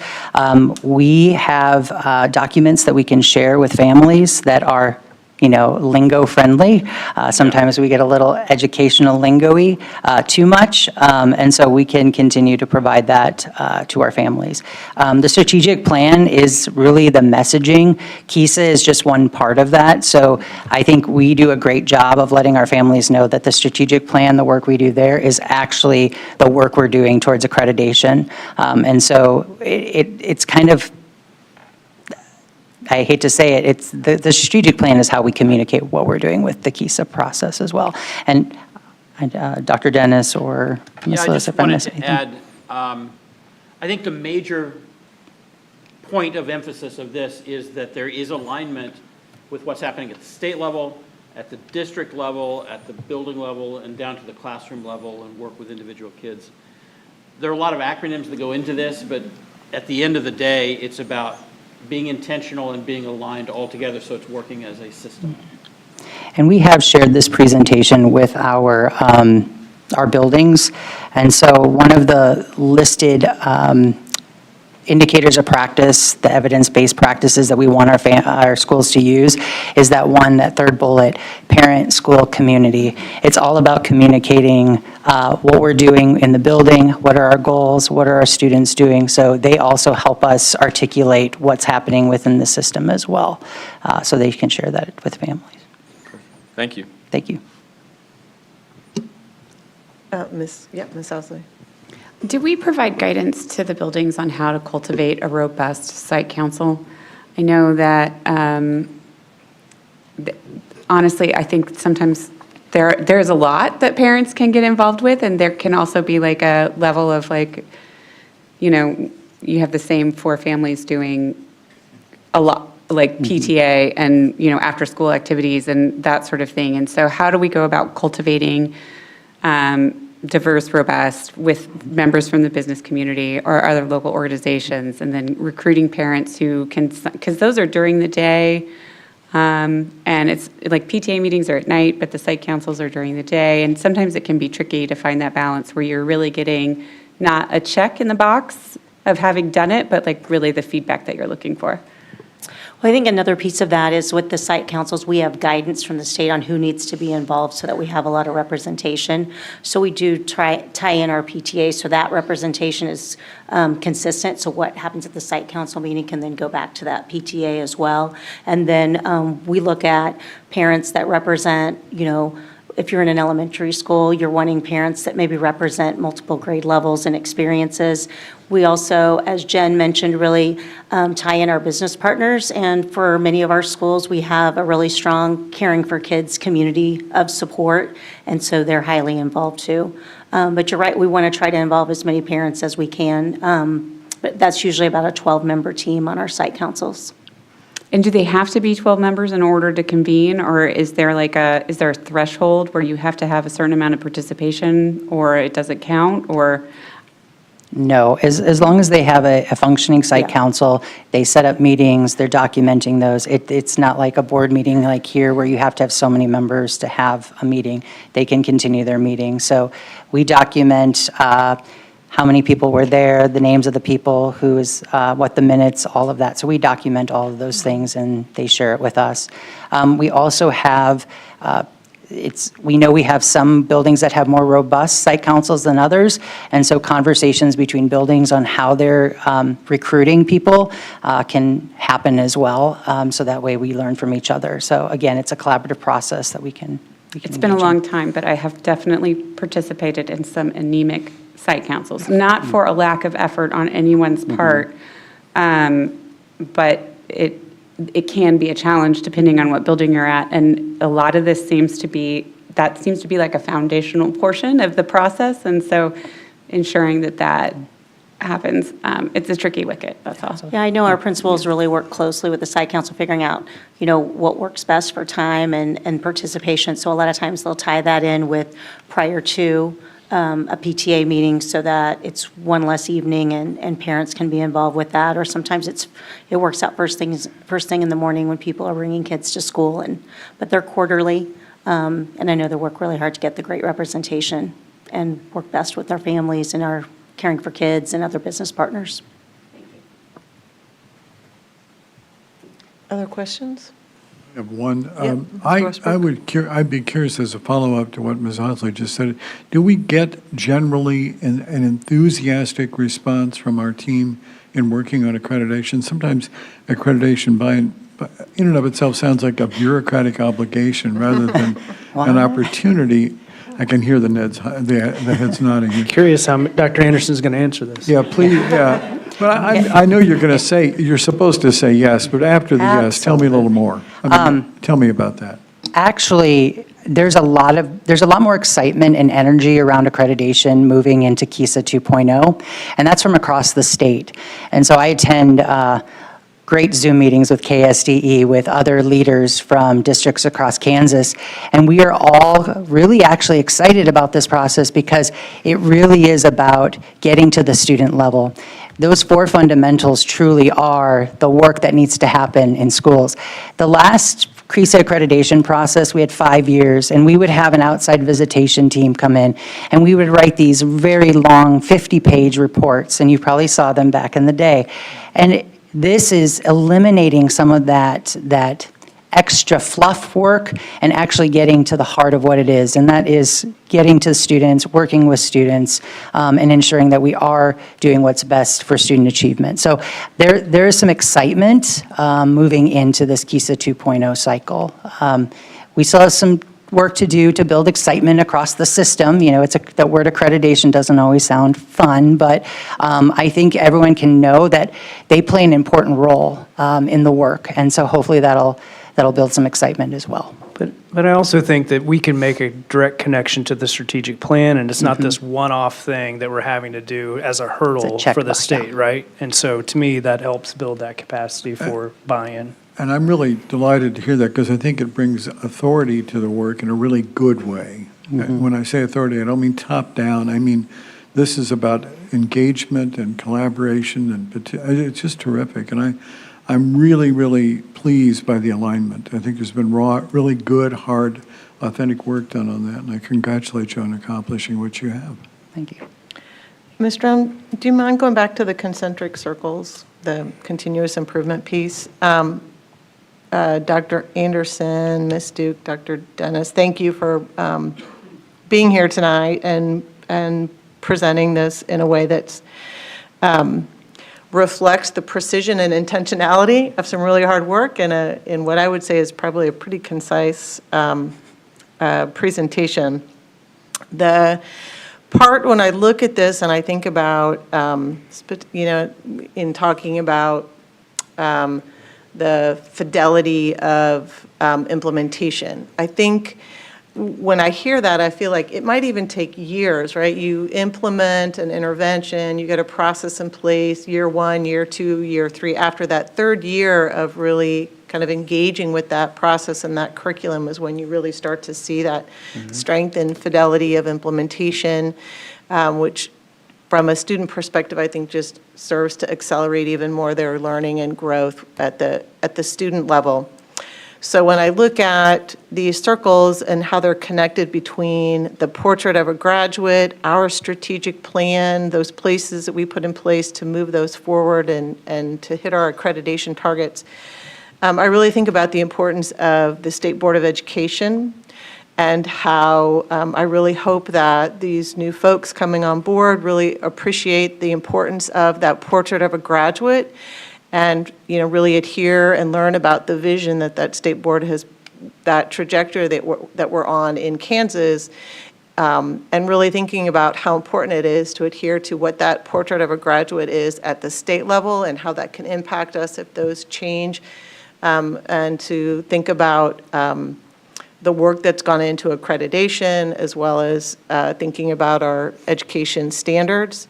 So I appreciate the time to reflect ourselves on our, I'm sorry, I'm pontificating more. I don't know if there's a question in here yet, but I think about I am a little nervous about some of the changes that we see in our, potentially, at the state level or even at the, federal U.S. Department of Education, those kinds of things, and commitment to that, and really how it does impact us at the very student level, at that classroom level.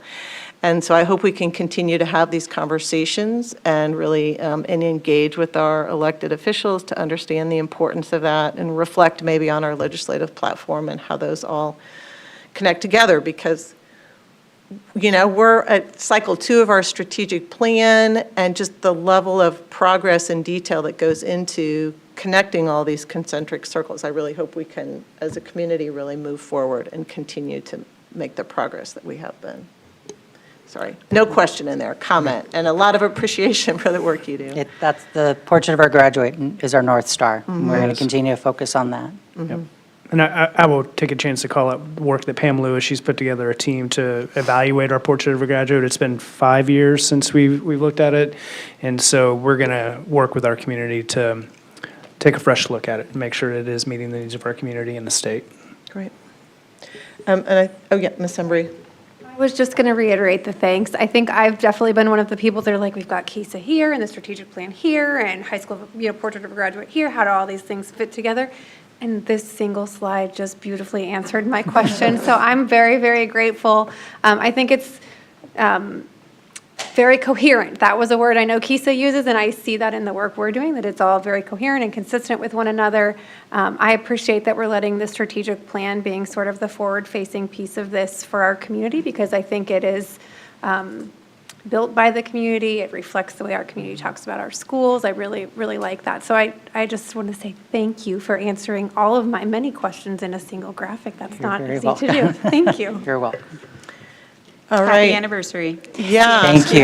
I'll see you again in a year. So I think Ms. Borgman, she was on the road and lost cell service, so she'll have to save her questions for later. Feel free to reach out if you have any other questions. Thank you, everyone. All right. Thanks, Dr. Anderson. Okay. Thanks, So that wraps up our discussion items, and we have consent. We have about 10 items in consent general, no bond consent items. So I'm looking for a motion to approve from 4.1 to 5.10. All right, second?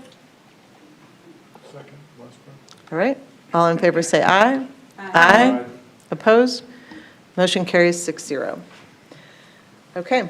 We have 5 action items. Let's begin with 6.1, authorization to contract with Centegic for safety platform.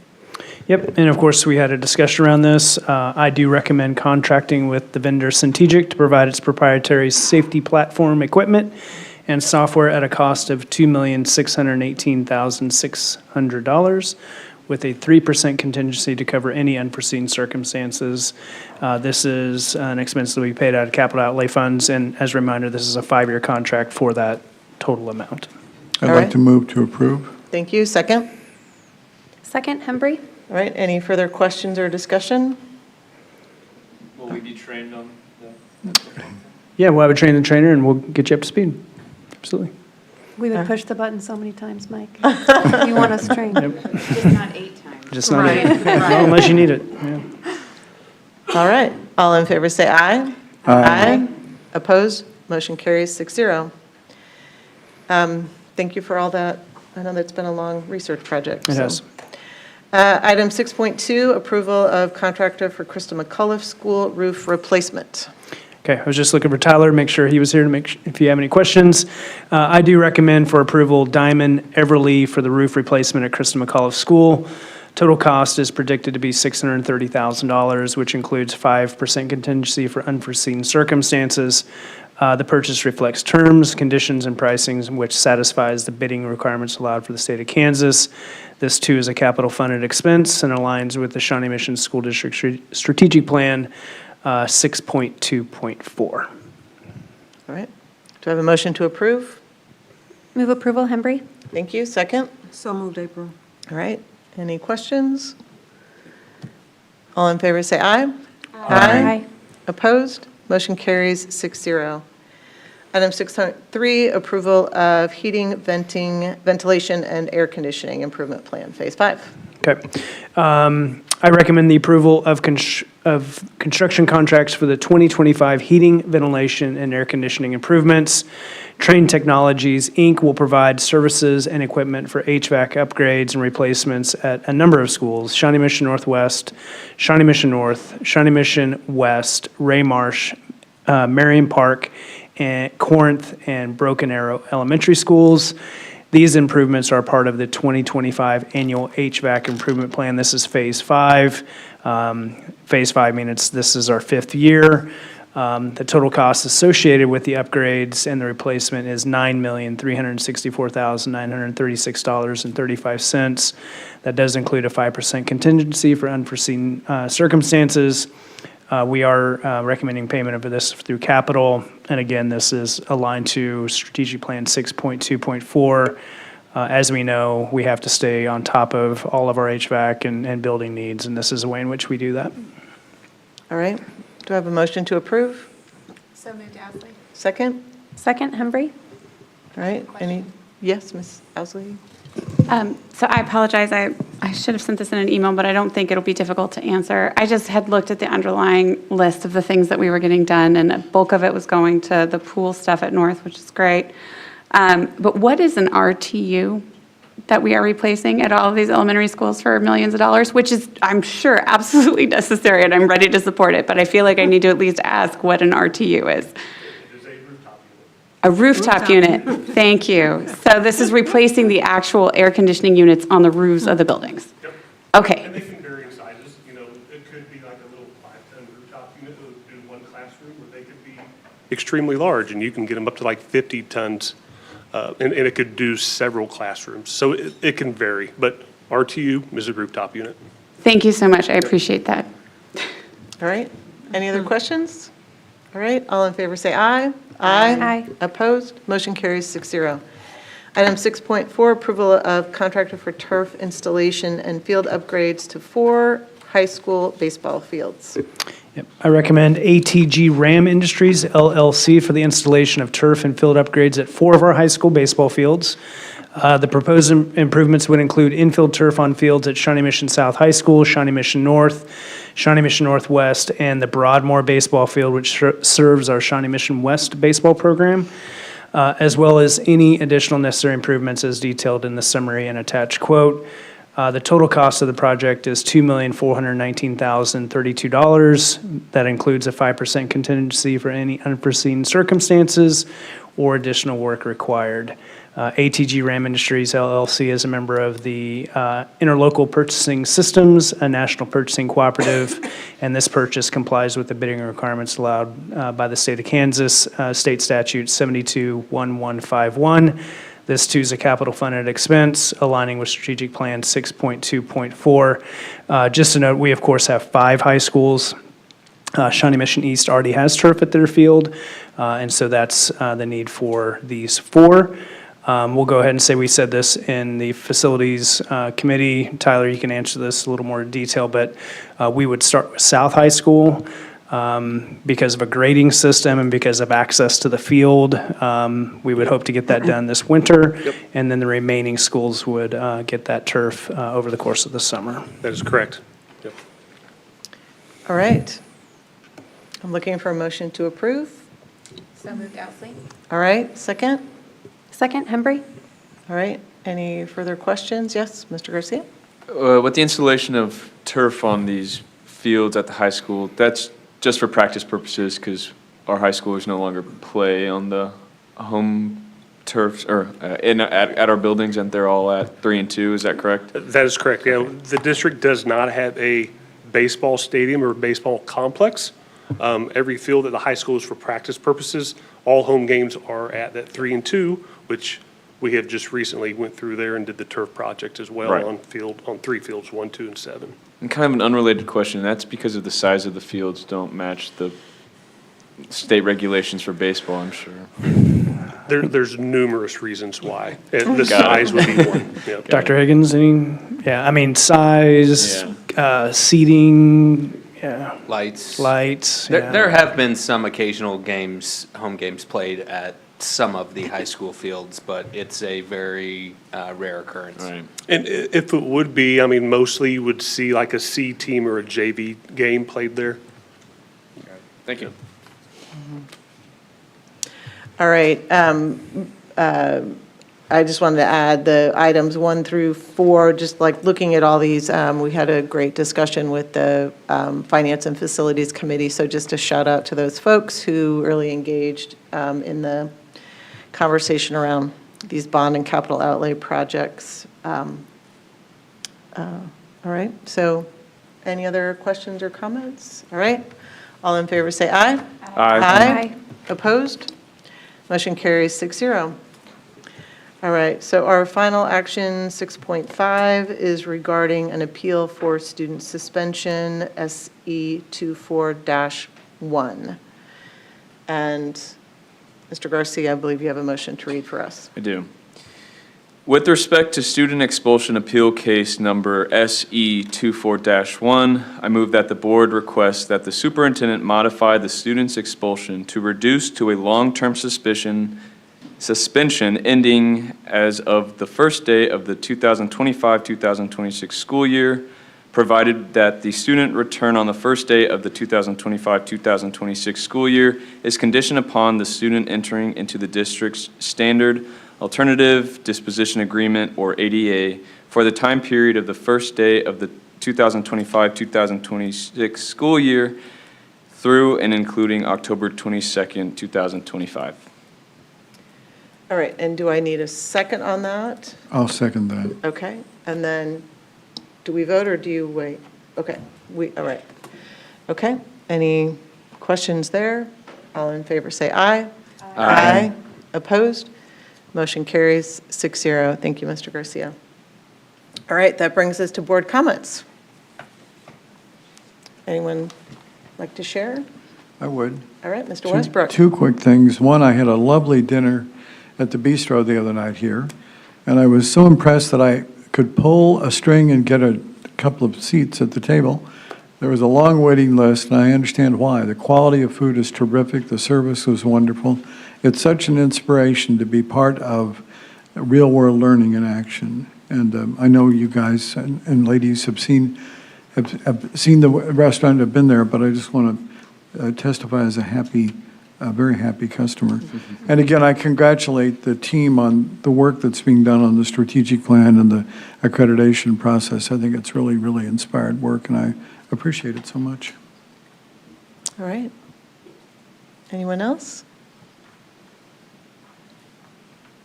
All right. One more shout out to our Lancers soccer team. And Shawnee Mission State, Northwest and is Shawnee Mission Northwest. playing in their next football game. And Shawnee Mission West also was in the soccer They were, yeah. finals there, too. Representing. Woohoo. Okay. All right. So I now need approval of executive session for legal litigation. And this will, yep, okay. So we conclude our meeting here tonight, and then you want to, how about a 5-minute break? So 8:05 plus.